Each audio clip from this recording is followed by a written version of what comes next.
Seekor semut melihat setetes madu jatuh ke dahan kayu yang lapuk.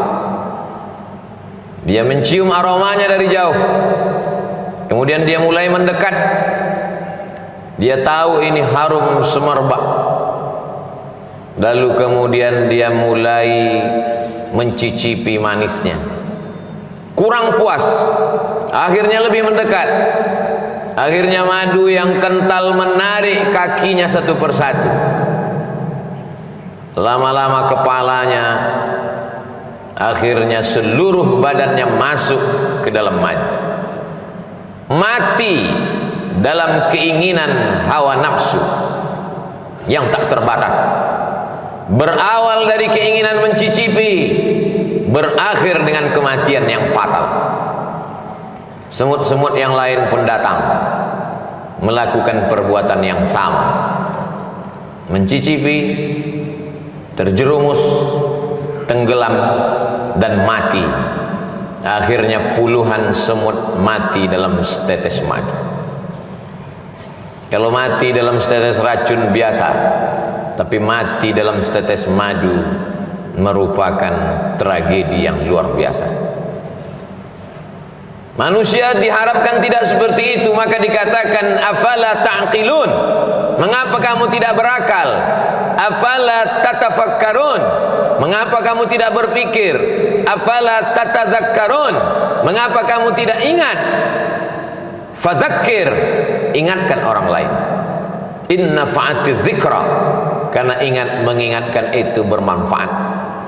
Faksusil qasasa, ceritakan tentang kisah-kisah mereka yang mati dalam setetes madu. La'allahum yatafakkarun, mudah-mudahan mendengar kisah itu terbuka cakrawala berpikir mereka, sehingga tidak terjerumus dalam lubang yang sama. Hanya keledai bodoh dan dungu yang terperosok dalam lubang yang sama dua kali. Tapi apa mau dikata, malang tak dapat ditolak, untung tak dapat diraih.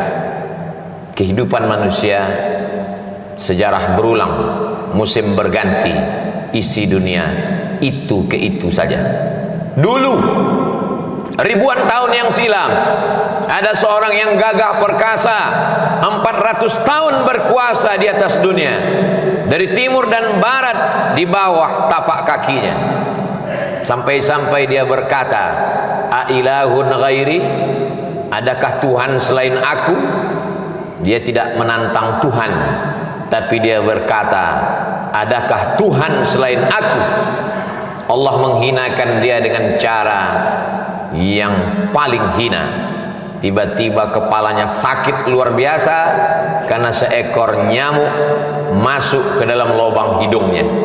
Dia pukulkan kepalanya ke dinding, ke tiang, sakitnya semakin parah. Akhirnya dia ambil palu godam, dia pukul kepalanya. Sakit itu tidak hilang, nyawanya lah yang melayang. Akhirnya dia mati. Namrus namanya, Nebukadnezar kata mereka. Dia tertulis sebagai sejarah manusia yang mati dalam setetes madu kekuasaan. Hari berganti, musim berubah, perbuatan yang sama diikuti lagi dari belahan dunia. Afrika Utara, Mesir, negeri itu bernama, lagi-lagi menantang, mana Tuhan? Yudzabbihuna abna'ahum, anak laki-laki dia sembelih, wa yastahyuna nisa'ahum, anak perempuan dia biarkan hidup. Apa yang terjadi?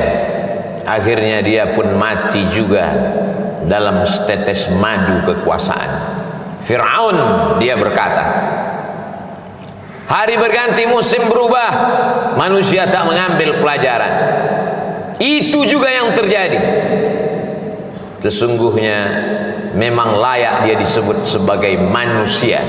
Diambil dari kata nasya, lupa, tak ingat dari mana dia datang. Dia diciptakan mimmaniyyin yumna, dari air yang hina.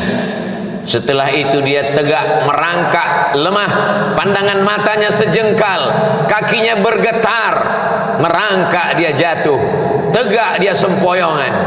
Tapi begitu dia mulai bertenaga, dia angkuh dan sombong, padahal dia hanyalah setumpuk daging busuk yang akan menjadi santapan cacing tanah. Tapi angkuhnya luar biasa. Subhana man yusabbihu bihi ar-ra'du wa bihamdih. Ketika petir menggelegar, manusia berkata, Maha suci Allah, yang planet-planet pun bertasbih mengagungkannya. Malaikat, wa nahnu nusabbihu bihamdika wa nuqaddisu lak. Untuk apa kau ciptakan manusia ya Allah? Kami akan mengagungkanmu, kami akan memuliakanmu, kami akan mensucikanmu. Allah menjawab, Inni a'lamu ma la ta'lamu. Aku tahu, kamu tak tahu. Biarlah ini menjadi rahasiaku. Makhluk itu pun diciptakan, makhluk yang amat sombong, angkuh dan luar biasa, padahal dia hanya kecil, tak punya apa-apa. Dia tegak berdiri, padahal terdiri dari tulang belulang, daging, lemak, sumsum, kuku, bulu, otak. Jantungnya berdetak karena kudrat dan iradat Allah. Nafasnya berhembus karena pinjaman paru-paru dari Allah. Dia bisa tegak berdiri karena otaknya stabil. Sedikit saja demam panas, dia langsung terbaring kaku. Tapi memang manusia angkuh dan sombong. Akhirnya dia berjalan menantang Allah Subhanahu wa ta'ala. Kalau memang Tuhan itu ada, mana dia? Kenapa dia tidak sanggup untuk membinasakan aku? Inna rahmati sabaqat ghadabi. Sesungguhnya kasih sayangku lebih mendahului murkaku. Azizun, Allah maha perkasa. Ghafur, tapi dia juga maha pengampun. Dibiarkannya makhluk yang sombong itu berjalan di atas muka buminya, menghirup udara miliknya, menghembuskan napas dengan paru-paru ciptaannya. Lillahi ma fis samawati wa ma fil ard. Apa yang ada di langit, apa yang ada di bumi, milik Allah, semua dia pinjamkan. Tapi manusia yang angkuh, yang sombong, yang merasa diri besar, takabur, tak pernah sadar akan itu semua. Sampai akhirnya malaikat maut datang mencabut nyawa, ditarik, disentapkan dalam satu tarikan, seperti tebasan pedang di tempat yang sama beratus kali, seperti kambing yang dikuliti hidup-hidup, seperti mata kail pancing ditarik dari kulit yang basah, dengan wajah yang bermacam ragam, ekspresi kesakitan dan penuh penderitaan. Lalu kemudian rohnya keluar dari jasad.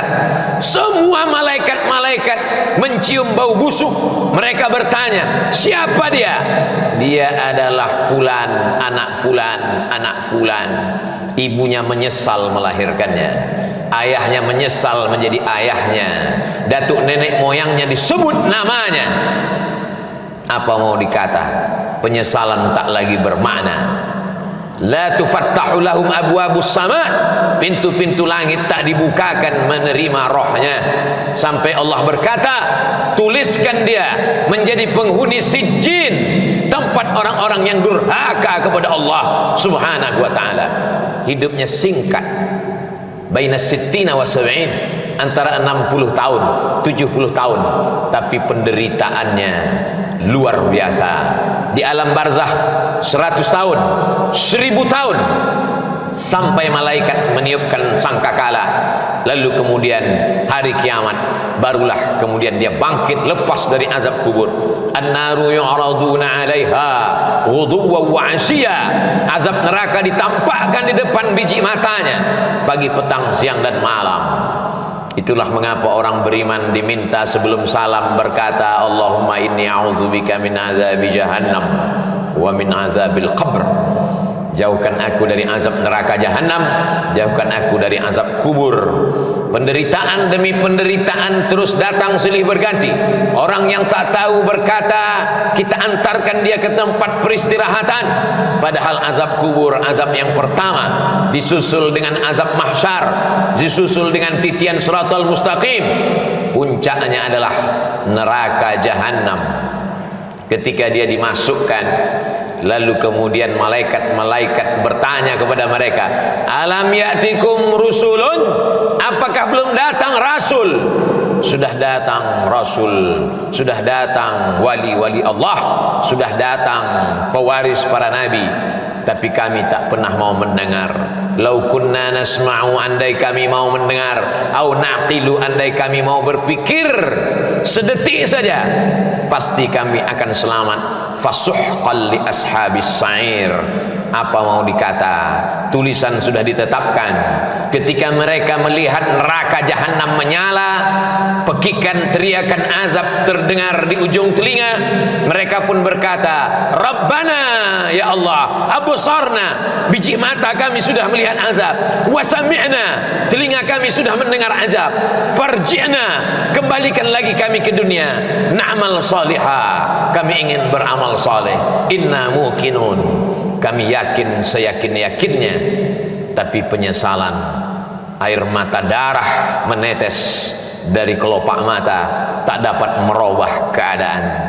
Itulah mengapa Allah Subhanahu wa ta'ala masih mengingatkan laki-laki yang baligh berakal dalam keadaan sehat walafiat, telinganya wajib mendengar wasiat takwa dari khatib, usikum wa nafsi bi taqwallah, dengarkanlah, takutlah kepada Allah Subhanahu wa ta'ala.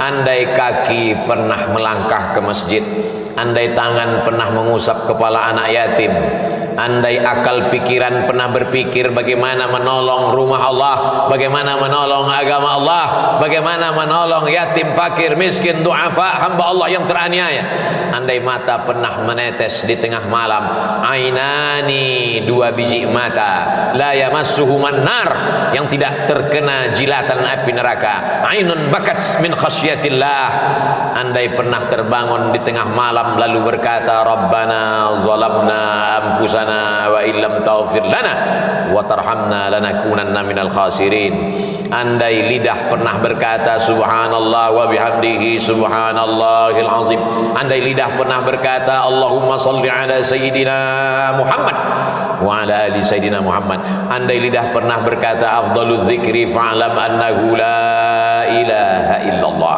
andai lidah pernah dipakai untuk mendengarkan tausiah, khutbah, nasihat, wa tawasaw bil haq, wa tawasaw bil haq, andai tenggorokan pernah dipakai untuk menyuarakan amar ma'ruf nahi mungkar, andai jabatan yang dititipkan di ujung jari telunjuk pernah dipakai untuk menolong agama Allah, tentulah hari itu dia akan menolong.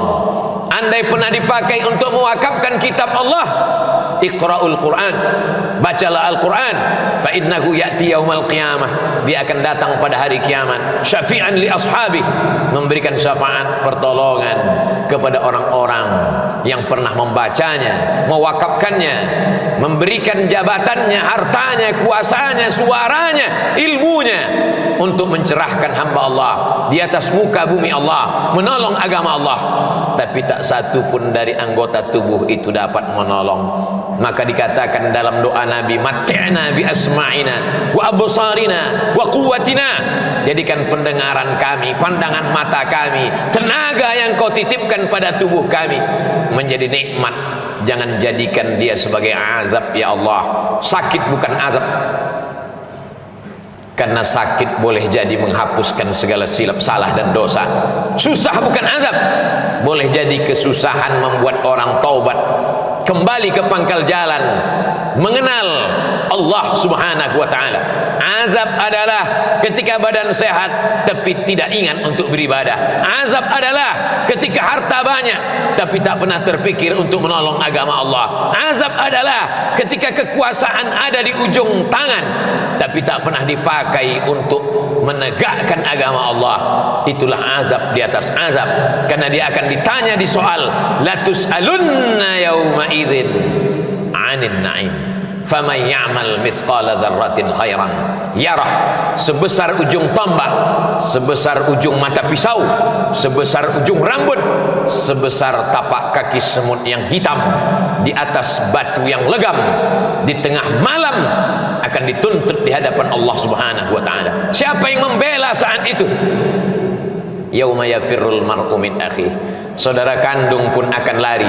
Wa ummihi, ibu kandung. Wa abih, ayah kandung. Wa sahibatihi, istri lari dari suami, suami lari dari istri. Wa bani, anak-anak dibesarkan, disekolahkan, dikandung 9 bulan 10 hari, disusukan 2 tahun, kaki jadi kepala, kepala menjadi kaki, untuk membesarkannya, untuk menyekolahkannya. Tapi ketika menghadap Allah, mereka pun tak dapat menolong. Yang hanya bisa menolong adalah ayyukum ahsanu amala, hanya amal-amal soleh yang bisa menolong di hadapan Allah. Yauma, pada hari itu, la yanfa'u malun, harta tak berguna, wala banun, anak tak bermanfaat, illa man atallah, kecuali orang yang datang menghadap Allah biqalbin salim, dengan hati yang bersih, bersih dari hasad, bersih dari dendam kesumat, bersih dari sifat ujub, bersih dari angkuh, bersih dari merasa lebih hebat, lebih tinggi, lebih mulia, lebih berkuasa, lebih berharta. Semuanya dia tundukkan di hadapan Allah. La yadkhulul jannah, tak masuk surga. Man kana fi qalbihi, siapa yang dalam hatinya mithqala habbatin min khardalin min kibrin, ada angkuh walaupun sebesar ujung rambut, tetap akan diminta pertanggungjawaban di hadapan Allah Subhanahu wa ta'ala. Jamaah Jumat yang dimuliakan Allah Subhanahu wa ta'ala, hari berganti, musim berubah, waktu yang sudah ditentukan sampai dalam hitungan detik. Idza jaa ajaluhum, kalau ajal sudah sampai, la yastakhiruna sa'atan, tak dapat ditunda walau sesaat, wala yastaqdimun. Mata yang terang benderang mulai melihat ruh keluar, terbuka kelopak biji mata, ternganga mulut, ruh pun dicabut. Akhirnya semua hanya sekedar menjadi mimpi dan kenangan semata. Mimpi menjadi orang kaya, mimpi menjadi penguasa, mimpi menjadi orang yang disanjung dan dimuliakan. Pada akhirnya tetap juga akan menghadap Allah Subhanahu wa ta'ala. Semua akan mengiring, semua akan bersedih, semua akan menangis. Yatsba'ul mayyita salasun, yang mengiringi ke liang lahat ada 3. Maluhu, hartanya, kendaraan yang dia beli dengan tetes peluh keringat dan air mata. Harta benda ikut mengiring sampai ke tempat parkir taman pemakaman umum. Sahabat, kerabat, handai tolan, anak menantu, kawan sejawat ikut mengiring, menangis mereka sejenak. Setelah itu mereka pun akan pulang ke rumah. Yang ingat, kalau pernah anak disekolahkan ke pondok pesantren, menghafal Quran di tengah malam, dia terjaga, dia sholat tahajud, dipandangnya gambar wajah ayahnya di tepi dinding, gambar mulai lusuh.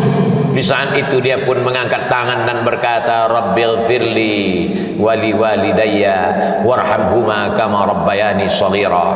Menetes air mata, di ujung kelopak jatuh ke bibirnya.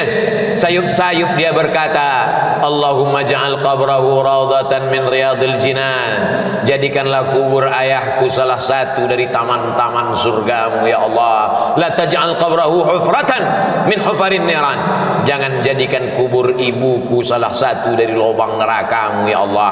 Tapi apa mau dikata, dia tak pernah diajar agama, dia tak tahu bagaimana cara mendoakan orang tua, dia tak tahu bersedekah, dia tak tahu sholat malam. Yang dia tahu, kalau sayang adalah hadiah, kalau sayang jalan-jalan, kalau sayang kendaraan, kalau sayang gadget. Kalau tidak ada hadiah, tidak sayang.